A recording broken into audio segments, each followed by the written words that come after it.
Thank you. Right, Catherine, thanks for your patience. We'll begin with you today. Thank you very much. Good afternoon, Jonathan. Good to talk to you. Unbeaten in 3 now. Does it have a bit of a sense that things are starting to click, starting to come together for you? I think it does. The lads have took real encouragement from the last week. Obviously we had 2 difficult away matches, and obviously Southampton at home, which are a top side in the league. To take 5 points, the lads are quite chuffed. Yeah, particularly against Southampton, who are absolutely flying. Shows you can compete with anybody in this division, doesn't it? I think we can. The lads have got to believe in each other, and the style of play we're getting used to a lot more than now. We've got a lot more training sessions under our belt, and how Darren wants us to go about things and stuff. So I think last week certainly was a positive for everyone involved. And I got the sense you particularly enjoyed the win away at Sunderland as a Teesside lad. Do those ones give you just that little bit of extra pleasure than some of the others? They do, it does. It was fantastic. You know what, it's the first time I've played there in my career, and I was quite shocked. I was involved when I was a kid at Villa on the bench, but apart from that I've never been there involved. So to play there and to win, and it's quite funny, I took the kids to the school the next morning, and obviously they're all Middlesbrough fans, so they were just giving it all this because we beat the Mackham. So yeah, it was quite good. Fantastic. You seem to be developing a really nice little partnership in midfield with David Kasumu as well. Talk to me a little bit about him and what he's like to have alongside you. Yeah, it's really good to get Dave back on the pitch. He's energetic, gets stuck in, but he knows how to drive with the ball when we've got it, and we've been playing quite a deep mid to deep block lately. So when Dave does break it up, he can break forward. There's plenty of space in front of him for him to run into. So it's nice to have some legs next to me and someone with a bit of energy. Yeah, is it just kind of working out, right, okay, when to stay back, when to go, and figuring out which one of you is going to do that driving forward? Well, yeah, it's been difficult because everyone knows the injuries that we've had, and we're getting some players back now, which is good. And to get the best players, what we've got available on the pitch is going to help everyone. So it's like I said, to get David back on the pitch, it's a positive, and to get him playing next to me is even better for me. And definitely a lot more solid at the back as well. There's been a lot of mention about the possession stats in recent games, sort of 23, 24 and what have you. Does that matter as long as you're getting results? No, I don't think it does. Obviously, we want to be a bit more on the ball. It would be nice, but we need, first and foremost, we need to have a base where we can, firstly, to be hard to beat, and I think that's been important the last 3 or 4 games. We've certainly been hard to beat. Even the ones before the last week, we've certainly been in games and lost by 1 goal, but the last week we've been hard to beat, and like I said, we're always dangerous on the counter with the attacking players that we've got on the pitch. And now you are looking more solid at the back. You know, do you think that that's now the next thing to work on, if you like, to get that possession up a little bit and properly go at teams, particularly at home? Yeah, definitely. We've got that solid base now. That's something really good to build off. The next phase up from that is, like you said, is to keep a bit of possession and score some more goals and get after teams. So, like you said, certainly at home, I think with the fans behind us and if we're on the front foot, that's what everyone wants to see. And you've shown you can do it, sort of second half against Southampton, that opening spell against QPR. You've got it in you, haven't you? It's just been able to deliver it more consistently over a 90-minute period. Yeah, we've got the players to do it, and like you said, we're very dangerous on a counter attack. So maybe that style of play does suit us. But now we're getting some more players back. We hopefully can get some more possession and keep the ball. And you personally, in fact, I'm sure the last time we spoke to you, we had pretty much the same conversation. Seems to be just in great form at the moment. Are you enjoying yourself this season? And does it feel like you're in a really good spell personally at the minute? Yeah, I feel in good shape, playing well, doing well for the team, but yeah, I'm just happy. Training's been good. Obviously, playing every week, so it's what can you complain about? You know what I mean? And everything's good. And it was happy birthday to you this week as well, wasn't yes, it? Right, old age of 35. What did you buy Jonathan Hogg for his birthday? What presents did you get? Well, Mrs. treated me to some nice bits and bobs, but it's just another one of them things. It's just another day, isn't it? When you do get over that certain age, it's just another one of the things. You're trying hard the age a bit, but it's all good. But yeah, I'm still enjoying it. That's the main thing. I hope somebody at the Huddersfield Town Kitchen sorted you out a cake at least. Yeah, well, we as players, we've got a rule in the dressing room that when it's your birthday, you bring treats in for everyone. So we've had a few birthdays lately, so we've had plenty of cake. And but yeah, the chefs do put us a nice meal on. You can pick your individual meal on your birthday, so that's a nice touch from them. Excellent. What would you say maybe to, if you were going to go back 15 years, now at 35, you've been there, seen it, done it. What advice would you give to maybe like the 18-year-old Jonathan Hogg that you know now that you maybe didn't know then? It was quite wild back then, and when you do get older and a lot more experience, you make decisions that you wouldn't. Certainly when you're younger and you're diving in and you're chasing things that you wouldn't normally do. Well, certainly that I wouldn't do now. It's experiences. I wish I had this experience now when I was 20, because I reckon I'd be in a lot bit different place. You know what I mean? Like the energy that I did have, and I'd run through brick walls and stuff, and I'd probably got injuries that I didn't need to have. But now it's I use my brain a lot more. Excellent. Well, many happy returns for this week. Good luck at the weekend. Thanks very much. Thank you. Thanks, Catherine. We'll come to Stephen in the room from We Are Terriers. Hi, Jonathan. I know you never loved this question, but at your age, a lot of players start thinking about their post-playing career. Are you in a position where it's just concentrate on playing, and if you're still in the form you are, why think about it? Yeah, I get asked it quite a lot, actually. What are you going to do when you're going to finish and stuff, but I've never really thought about it. Yeah. Most people do at this age, but I just want to keep going. And why I'm enjoying it and why I'm still playing, I certainly just want to keep enjoying it and keep going for as long as I can, really. I think we've seen, as I say, your form has suggested you no signs of slowing down. Has your game adapted, do you feel, over the years, over your 10 years at Huddersfield in particular? It probably has, yeah. It's I probably, when I was a lot younger, I classed myself to more box to box, but now it's normally playing in a bit of a deeper role as a six, which is still fantastic. Like I said, as long as I'm getting out on the field and I'm still enjoying it, I'm going to keep going. I'm not stopping anytime soon. I know fans are very keen to know if you've got any sort of plans for a testimonial game or anything like that. Is there anything in the works on that front? It has been spoken about. The club want me to do it. I want to do it. So it's something I will do one, but when I don't know. Okay, that's fair enough. It's going back to sort of current day. As Catherine's alluded to, you've made yourselves hard to beat. Is that sort of a particular point of pride for you, the position you play in, and as captain?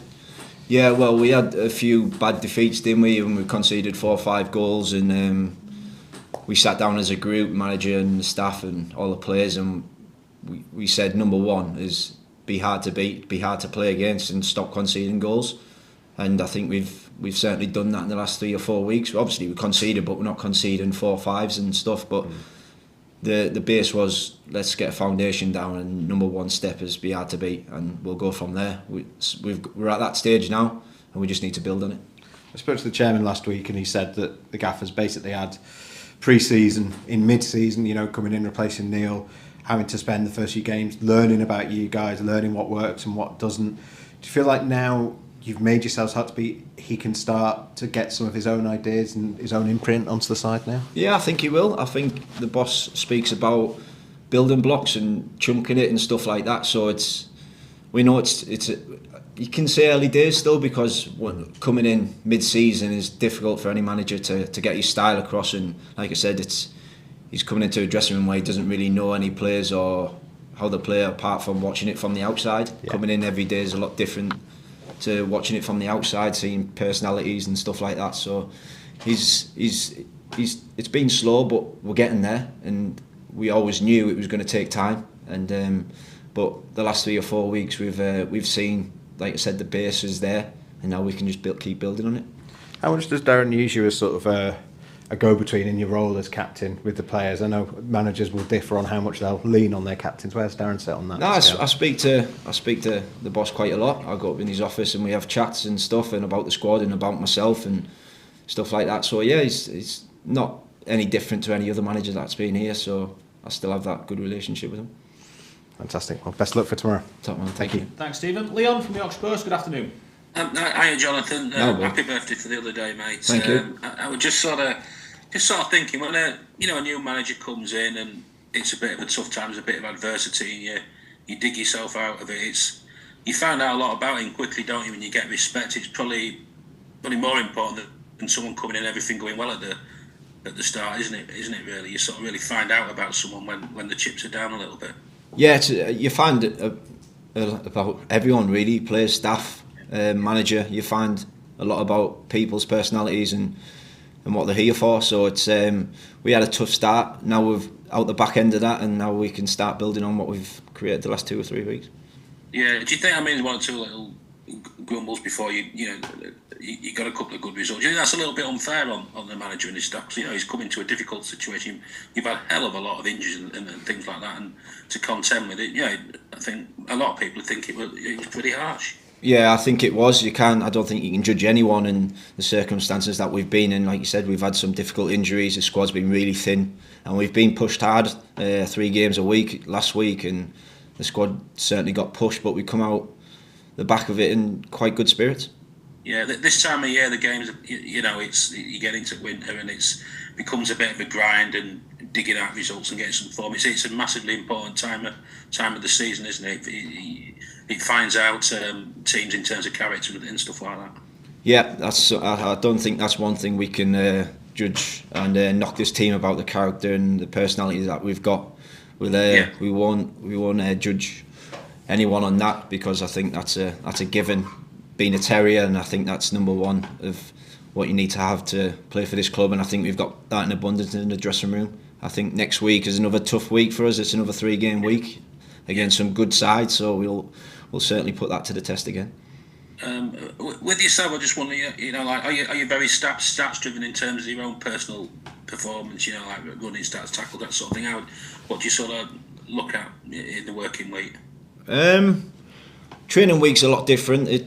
It differs over what games you play. Like I said, if it's a Saturday, Tuesday, then you don't do much on the grass at all. But in the match, it's the stats. Like you said, if it's Saturday, your numbers are gonna be higher than if it's a Saturday, Tuesday, because it takes a lot more out here. But the stats have always been good for myself, and I think the team is been decent the last couple of weeks as a group. I think that's going forward, it's going to play a big part. And personally hitting your numbers as well, that's something you're sort of big on. I mean, sport now, it's a massively sort of data-driven thing, isn't it? Yeah, everything's on data. You can't hide from anywhere, and I've never hidden from anything, so I'm not going to hide from data. Just as a quick one, I think your concert's up in the summer. Have you had any thoughts, discussions about that, or is it one of those where things will just fall into place? I think things will just fall into place. We haven't sat down and spoke about it yet. We'll probably get over Christmas and into January, then we'll probably sit down and have a chat, and we'll go from there. But like I said, I don't want to finish anytime soon, so it'll be probably down to the club to whether they see me involved in the plan. So hopefully, I want to be in the club, still want me. So we'll sit that probably down in January and have a chat.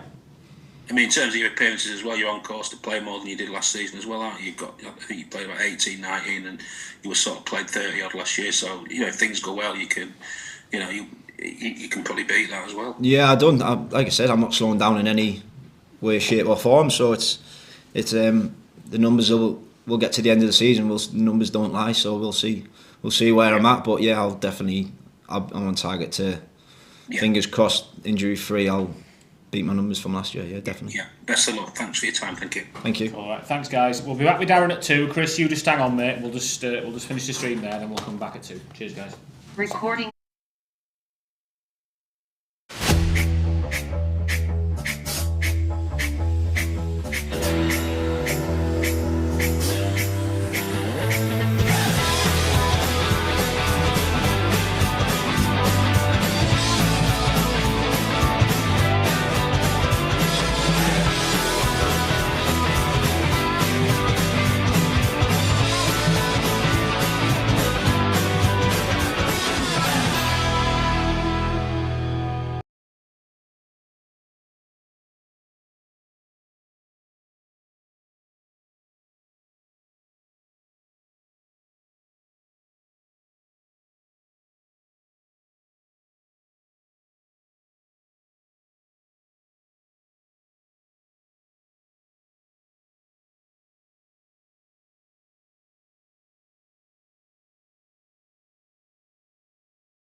I'm just going to gear up for some games, Catherine. I don't think you have much time to think about anything else. Yeah.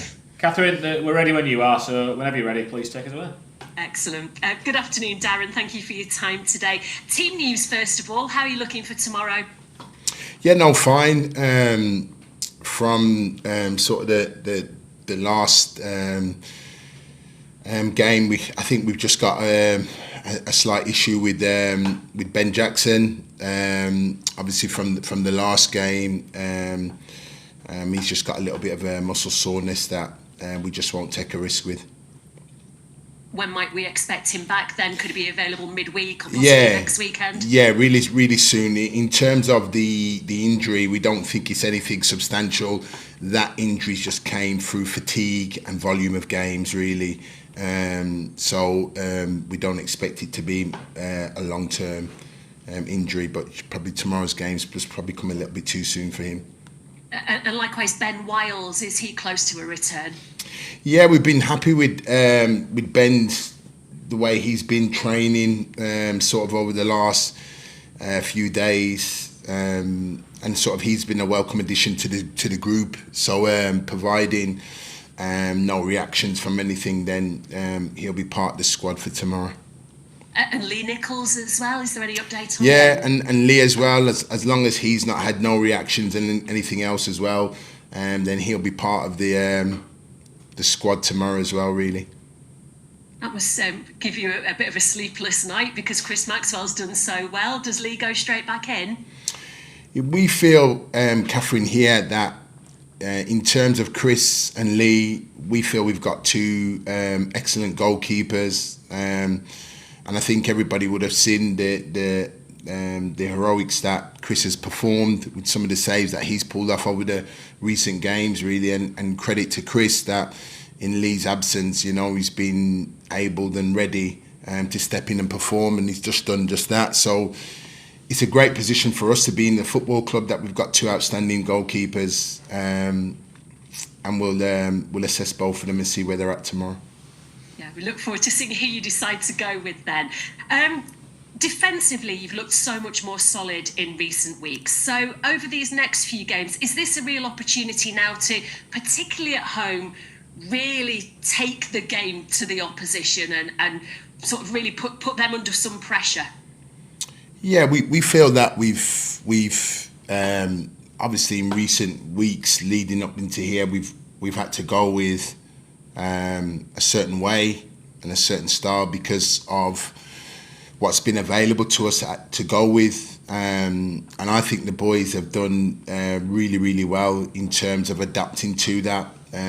Obviously, I've said in recent weeks leading up to this that as we get certain people back off the treatment table and the squad gets a little bit more in depth, will it give us more dynamics and change the dimensions of the team?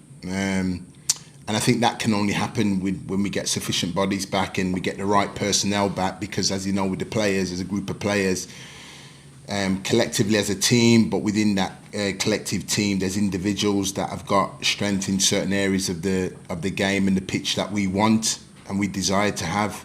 And only when those players are available can you utilise and adopt that, really. So we feel that in terms of as the squad gets back to the numbers that we want and we get those round pegs in round holes, that we'll be able to utilise that. So with that in mind then, because unfortunately a lot of the injuries are still at the top end of the pitch and your striking options, are you going to have to be a little bit more pragmatic over the coming weeks until you get some of them back again? Hopefully yes and no, depending on what it is. But it's been as well, Catherine, is getting the bodies back, but in as well as that, getting them the right sufficient minutes in terms of on the pitch, so they're sustainable. And looking and managing the load with the Christmas period on the horizon. So what we want to do, we want to add to the squad and we don't want to lessen the squad anymore. What's encouraging is over the next few weeks coming up, the players are showing encouraging signs of coming back off the treatment table and getting back in with the team, and that's exactly what we want. So it's a 50-50 question in terms of where we are, because once we get the bodies back, then you can start really planning accordingly. Our planning and preparation from week to week is always detailed. It changes because of the level of opposition that we got coming up, and the players that we've got are at our disposal. So we always take all those into consideration, and select and pick the team that we feel is right to go out and get the job done. Yes, we have been defensively strong in weeks and months, but we felt we had to do that really in terms of putting a solid base in, and through that solid base work off the ball, which we have done, and credit to the players, there's elements of our game that we want to be better with when we're in possession of the ball, and we need to be better. And so there's areas of that we're working on, and we continuously work on that, which will hopefully benefit the team going forward. The possession is an interesting one because people look at games and just look at the data and see 23%, 24%, 22% possession and go, well, they're not having the ball an awful lot. Does that matter if you're getting the results, which you have over the last 3 games, 5 points from a possible 9, or would you like to see those possession stats be up more than they have been?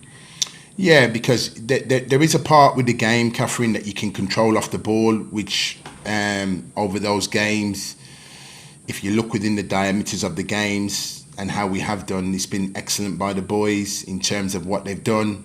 And we know the work that we've done within it and the effective work that we've had to do in it against some excellent teams. But also to help us, there's that other element of the game where you want to be better and need to be better. So we're always consistently working on areas of the game where we need to be better, and certainly in possession of the ball, even though we've got the results with the lesser percentages, us with the ball, we still want to be better with the ball because that will add to the game. So we want to be better, need to be better, certainly with the ball, whilst not taking away the work that we're doing off the ball. I think that's crucial really, and striking a balance between the two is a real thin line, but we're consistently working to achieve that and get that right. How do you up the possession stats then? Is it about being more careful, not giving away possession as often perhaps? Yeah, and sometimes it can be just decision making, just what's happening. And remember, there's things happening on the pitch that can seem easier in spaces, and that's why we love football, because we can all watch the same game and come out with so many different opinions, and it can just be at the particular part where you're sitting in the stadium, and what somebody might see an angle and approach of a pass might not be at pitch level, might not seem to be there, and what might seem at pitch level, the pass what's on up in the stands, it might be the wrong pass. So it's such a wonderful, unique game of football, but in terms of that, you train, you work, you adopt patterns, principles, a level of understanding, combinations between players playing in different positions, units, all that go together and has to be aligned to up those possession stats really. So, and those are things that we consistently work on, and we know it's difficult because the opposition are putting pressure on you. So it's difficult to do it, but it's something that we have to do. Quick word on Michael Hellick. Nominated for Championship Player of the Month. Unfortunately, it didn't go his way, but to be nominated for that is a fantastic accolade. How pleased are you with his contribution to the side in recent weeks? What is it particularly that you like about him as a player? I think Mish, as we know him, Michael Mish, we call him here at the Aries. I think he's just returned back to basics, and I think that's the best compliment I can give him as an individual. But obviously collectively he's had his teammates around him, but certainly for him he's gone back to basics, and by going back to basics we've seen him add, obviously we know the threat that he carries from set plays. That's another addition and an icing for us, but just to be a defender and defend, but we know with the ball at his feet he can play a pass, and that's what he's done, and from that he's been consistent with it. And I think from a manager looking at his game, that's where he's been at, and it's great to see him do that, and good to see that he was nominated for Player of the Month. Now, and obviously, as you know, with Player of the Month, it means he's doing the right things over and over. So long may that continue, because if Mish is being nominated for Player of the Month, it means the team's moving in the right direction and we've got individuals in there playing consistent football.